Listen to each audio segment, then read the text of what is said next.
क्या आपने कभी ये महसूस किया है कि आपसे जुड़े हुए कुछ लोग ऐसे हैं जिनसे आपको बात करना बहुत अच्छा लगता है, या कुछ लोग ऐसे हैं जिनसे आपको बात करना बिल्कुल पसंद नहीं है।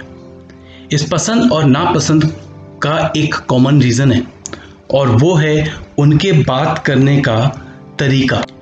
आप चाहें जिस किसी से भी बात करें, अपने दोस्तों से, अपनी कंपनी में, अपनी फैमिली में, या फिर पहली बार जिससे आप मिल रहे हैं, आप इन सब से दोबारा बात करना चाहेंगे या नहीं, ये सब डिपेंड करेगा कि वो लोग आपसे कैसे बात करते हैं। और यही बात उनके साथ साथ आप पर भी लागू होती है कि लोग भी आपसे तभी दोबारा बात करना पसंद करेंगे जब आपके बात करने का तरीका उनको पसंद आएगा।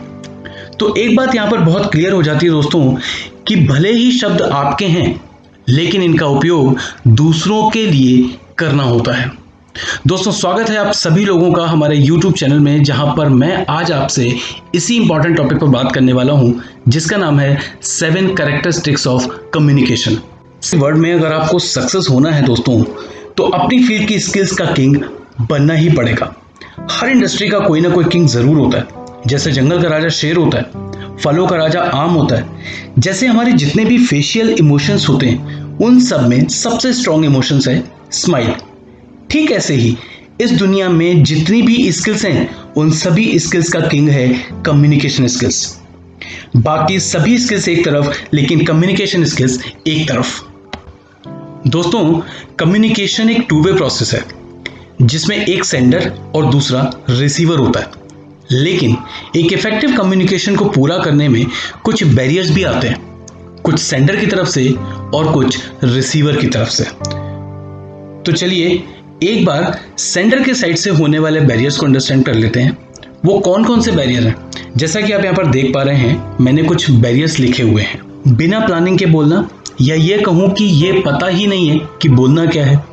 अपनी बात को कहने में हेजिटेशन होना, केवल अपनी बात को पूरा करने के लिए बोलना, फिर चाहे उस बात को कोई मतलब हो या ना हो। अपनी बात को कहने से पहले ये सोच लेना कि आप जो कहने जा रहे हैं वो सामने वाले को पहले से ही पता होगा। सही बात की जानकारी ना होना, या अपनी बात को किसी दूसरे तक पहुंचाने के लिए किसी ऐसे पर्सन का सिलेक्शन करना जो आपकी बात को समझने में सक्षम ही नहीं है। दोस्तों, ये जो अभी मैंने आपको कुछ बैरियर्स बताए हैं, ये सेंडर्स की तरफ से।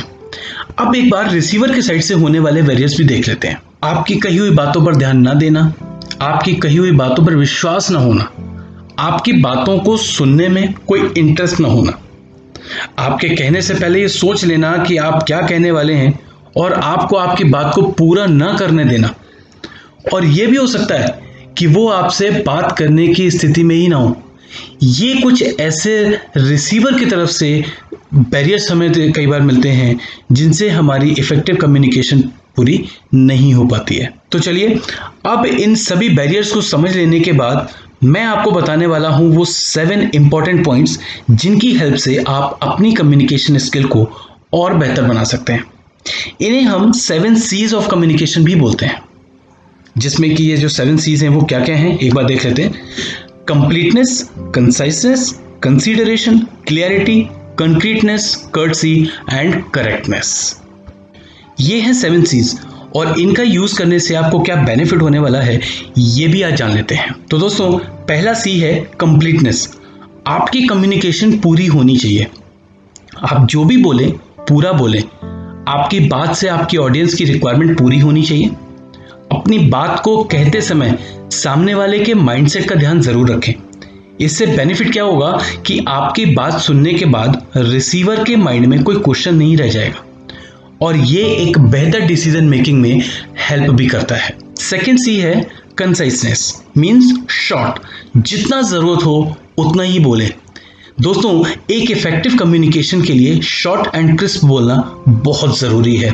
अक्सर आपने देखा होगा कि लोग अपनी बातों को कहने के लिए बहुत लंबी कहानी बनाकर बोलते हैं, और फिर आपको अक्सर ये कहना पड़ता है, अरे कहना क्या चाहते हो। थर्ड C है कंसीडरेशन।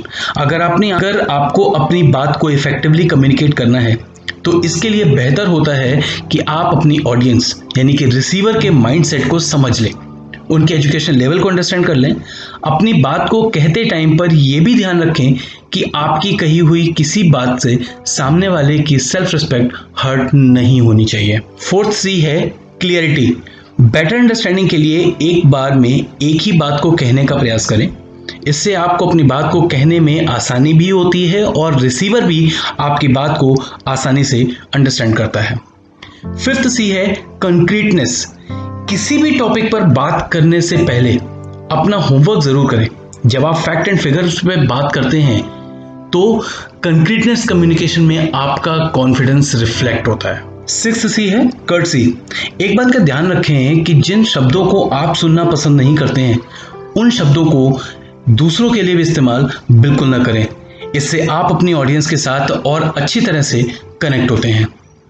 एंड लास्ट 7 सी है करेक्टनेस। बहुत इंपॉर्टेंट पॉइंट है ये दोस्तों। आप जो भी बोलें ध्यान रखें कि उसमें कोई ग्रामेटिकल मिस्टेक नहीं होनी चाहिए। आपका सही कम्युनिकेशन आपकी ऑडियंस पर बहुत अच्छा इंपैक्ट छोड़ती है। तो दोस्तों ये थे बहुत ही इंपॉर्टेंट 7 C's ऑफ कम्युनिकेशन, जिसकी हेल्प से आप अपनी कम्युनिकेशन स्किल्स को और भी बेहतर बना सकते हैं। आपको ये वीडियो कैसी लगी अपने कमेंट्स नीचे कमेंट बॉक्स में लिखकर ज़रूर बताएं। और अगर आप ऐसे ही किसी और टॉपिक पर भी वीडियो चाहते हैं तो वो भी आप कमेंट बॉक्स में लिखकर भेज सकते हैं। और हाँ, जाते जाते चैनल को सब्सक्राइब ज़रूर करते जाएं ताकि अगली वीडियो भी आप तक पहुंच सके। अपना ध्यान रखें, सुरक्षित रहें। धन्यवाद।